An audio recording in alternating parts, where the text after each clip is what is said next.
Assalamu alaikum wa rahmatullahi wa barakatuhu. It's Brother Khalid here again.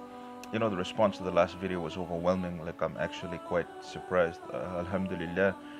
We've had over 500 shares, and at my last count, I think over 45,000 views. For a simple brother that lives on a little rock in the South Pacific. Jazakallah khairan for all the shares. Jazakallah khairan for all the kind comments. Jazakallah khairan for all of the dua that you have made for me. Inshallah, may it also be the same for you. Ameen.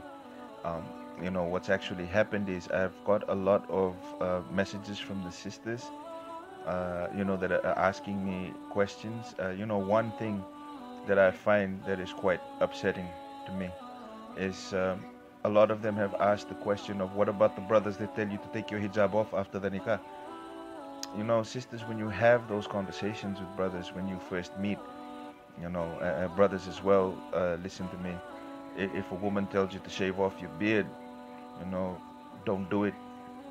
If a brother tells you to take off your hijab, don't do it. There was a comment that said, mothers tell daughters not to wear the hijab till after the nikah, if not, you're going to get rubbish proposals.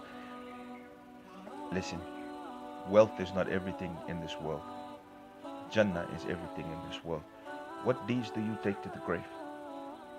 Like, when we want to go on a holiday, we're going to make sure that there's a swimming pool, that, there's all of these activities around us. But, like, seriously, what have you prepared for the grave? Side issue, we'll talk about that another day, inshallah. But, like, when it comes to the marriage proposal, ensure that you feel in your heart. I cannot tell you that istikhara is so important, right? You already know this. I don't have to tell you this. But you have to feel that this person is going to, by their actions and deeds, make you want to be a better Muslim. For the sake of Allah, not for the sake of your husband, not for the sake of your wife.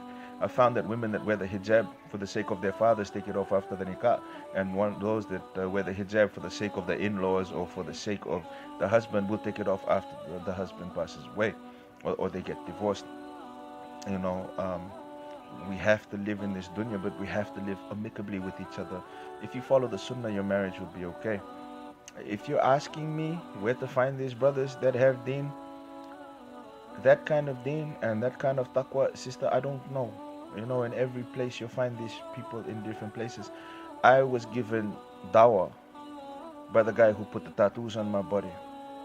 Okay, you find Islam in the strangest places, and till today, my brother, he struggles with what he does, but it's all that he knows how to do. And inshallah, make dua for him that he comes out of it. But he is one of the strongest Muslims that I know, except for this one thing. And which one of us don't have that one sin? Love in a marriage is more than beauty. Beauty can fade. You can get it. You can, astaghfirullah, hope it never happens to you, but you could get scarred.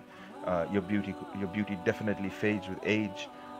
If you look at the beauty of the nur, the nur is a reflection of the ruh that is inside all of us. That's what you look for. Forget about crooked teeth and crooked nose and all of these things. It's immaterial. But remember, to find a diamond, you got to go through a lot of dirt. Sisters, you do not owe yourself to anybody. Parents, stop trying to force your children into marriages. Let your daughters have a choice. I find that, with a lot of Muslims, daughters feel pressured, even though you don't actually say it, for them, that they have to marry this person. They feel pressured to do it because it's an old family friend, it's a cousin from back in the village, whatever it is. Let them have their choice. And if you cannot stop it based upon a clock, if he does not pray 5 times a day, wallahi, don't do it. If he does not do a lot of the things that are Islamically correct, if they drink, if they take drugs, wallahi, don't do it. Wallahi, don't do it. Right? But if it's because he's of a different race, of a different clan, boy, I'd hate to be you on Qiyamah when Allah Azza wa Jal questions you about that. Inshallah. Sisters, as I said, to find a diamond, you gotta dig through a lot of mud. So I pray that all of you will find righteous spouses, both the brothers and the sisters. I pray that Allah Azza wa Jal makes your test easy. I pray that your families come together. I pray that you'll be able to sit, with your husband 40 years after the day of your nikah and still be just as in love as you were when you first met.